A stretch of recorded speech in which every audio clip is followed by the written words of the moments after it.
নমস্কার বন্ধুরা, আকাশের রান্নাঘরে আপনাদের সবাইকে স্বাগত। দেখুন, আজকে আমি সম্পূর্ণ নিরামিষ একটা তরকারি করে দেখাবো। এখানে আমি পটল নিয়েছি, কুমড়ো নিয়েছি, এখানে আলু নিয়েছি। আলু পটল কুমড়ো দিয়ে তরকারি বানিয়ে দেখাবো। আপনারা পুরো ভিডিওটা দেখতে থাকুন। কড়াইতে তেল দিয়েছি, তেলটা গরম হয়ে গেছে। এবার কুমড়োটা আগে ভেজে নেব।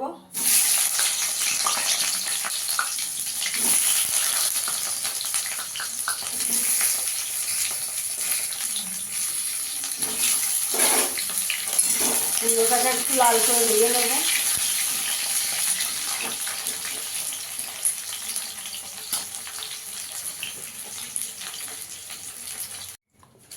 দেখুন, কুমড়োটা আমার ভাজা হয়ে গেছে, তুলে নিয়েছি। এবার পটলটা ভেজে নেবো এই তেলে।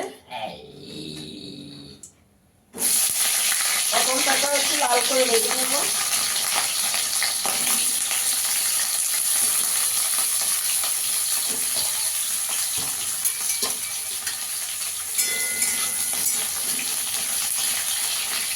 একটু লাল লাল করে ভেজে নেবো পটলটা। পটলটাও ভাজা হয়ে গেছে, তুলে নেবো।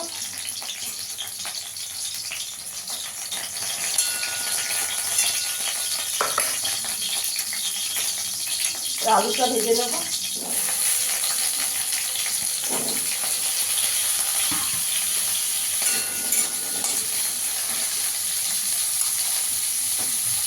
আলুটা একটু চাপা দিয়ে দেবো। দেখুন, আলুটাও আমার ভাজা হয়ে গেছে, সব সবজিগুলো ভেজে নিয়েছি। এই তেলের মধ্যে আমি 2 চামচ তেল দিয়ে দিয়েছি। আর এখন একটু তেজপাতা, একটা শুকনো লঙ্কা, একটু হিং দিয়ে দেবো,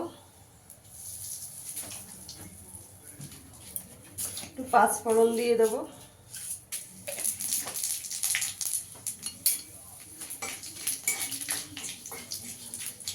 বন্ধুরা, আমার ভিডিওটা যদি ভালো লাগে লাইক করবেন, শেয়ার করবেন, চ্যানেলটিকে সাবস্ক্রাইব করে দেবেন। একটা টমেটো কেটে রেখেছি, দিয়ে দেবো।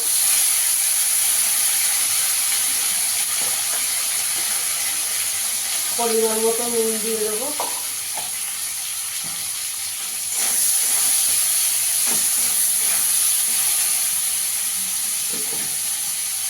আমি এখানে 1 চামচ আদা আর কাঁচা লঙ্কা বাটা দিয়ে দেবো।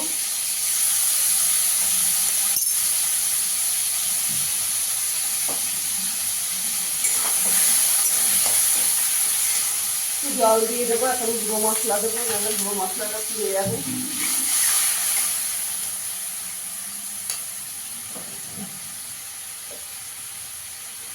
এখানে 1/2 চামচ হলুদ গুঁড়ো দিয়ে দেবো, 1 চামচ ধনের গুঁড়ো দেবো,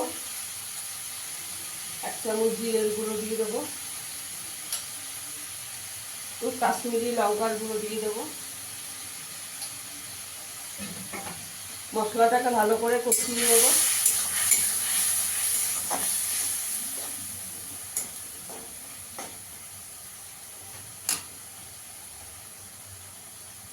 মশলাটা আমার ভালো করে কষানো হয়ে গেছে, মশলা দিয়ে তেল ছেড়ে গেছে। ভেজে রাখা সব সবজিগুলো দিয়ে দেবো, ভালো করে কষিয়ে নেব। ভাত, রুটি, লুচি সবের সঙ্গে খুবই ভালো লাগে বন্ধুরা।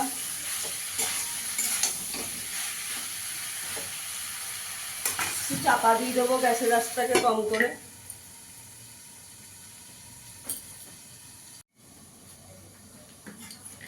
এগুলো আমার ভালো করে কষানো হয়ে গেছে,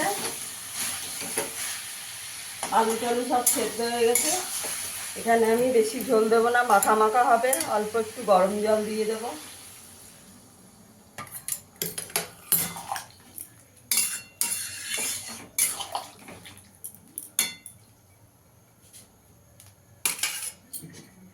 আর 2 মিনিট একটু চাপা দিয়ে দেবো।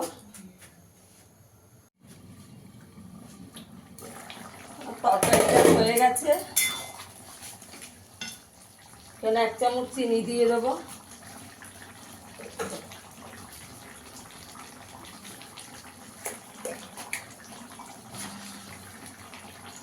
গরম মশলা দিয়ে দেবো।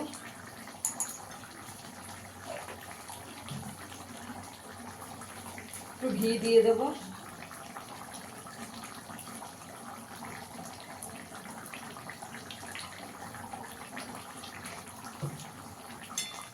বন্ধুরা, আমার আলু পটল কুমড়ো দিয়ে তরকারিটা হয়ে গেছে।